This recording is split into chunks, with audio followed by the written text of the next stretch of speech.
Parents, when did you realize you had failed your children? From the day he was born, my son just came out wrong. We showered affection on him and really tried to give him a happy childhood. But from the day we brought him home from the hospital, he was miserable. He cried for 13 months straight. He cried until he had no voice left and kept crying. You could see his little face scrunched up and no sound coming out, totally hoarse. Once he got over the crying stage, we thought we were out of the woods. But it quickly became clear that he was just angry at being alive. I never saw that kid have a genuine, joyous smile once in the time I knew him.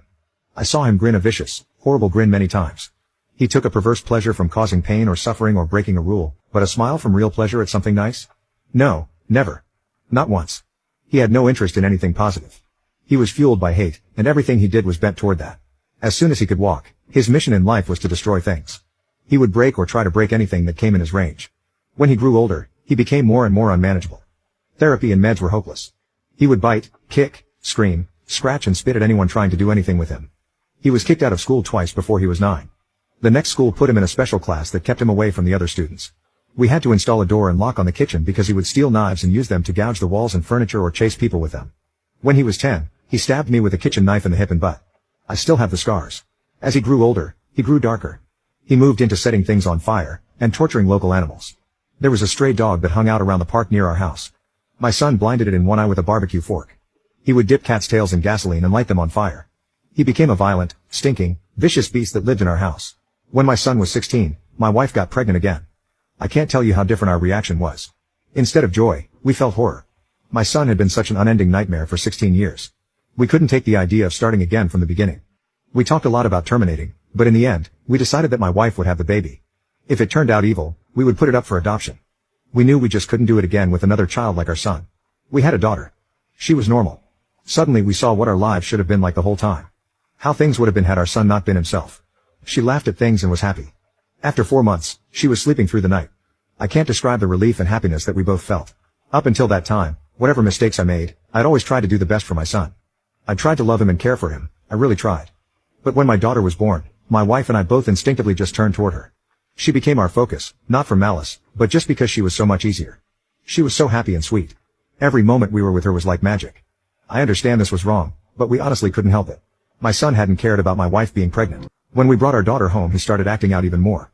At this time he was 17, and we were having blowout screaming matches daily. Usually after we fought, he would storm out of the house and disappear for hours at a time, or come back the next morning. It was a relief. I started to actually look forward to our fights because it would get him away from us for a while.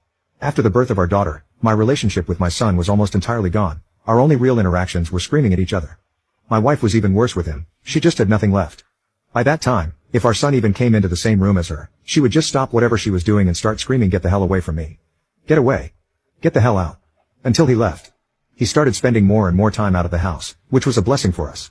I have no idea what he got up to out in the world, but we were just happy it wasn't being inflicted on us. Eventually, we replaced all of the cheap, thin interior doors in our home with thick, dense wood doors that couldn't be kicked through. They were equipped with keyed locks that my wife and I carried keys to. I know it sounds extreme, but locks and heavy doors were the best way we had found to create safe spaces from him. I was not locking my son in rooms like a prisoner. He had free reign of the house and could come and go as he pleased. My wife and I would lock ourselves in rooms to protect ourselves from him. If anything, we were the prisoners in our own home. On the day in question, I had fought with my son in the morning and he had left the house in a rage. My wife and I were enjoying some peace and quiet in the kitchen while our daughter napped in our bedroom. And then my daughter began crying. Any parent who has young children can tell you, you get used to your child's different cries. This cry was terror. The second we heard it, my wife and I were both out of our chairs and running to the room. My son was in the room. We lived in a bungalow, and the bastard had climbed in the window to get to her. He was standing over her crib with a steak knife in his hand. I have no idea where he got it, but it wasn't one of ours. He had broken her skin twice already. Once in the belly area and once on her arm. I could see blood running down.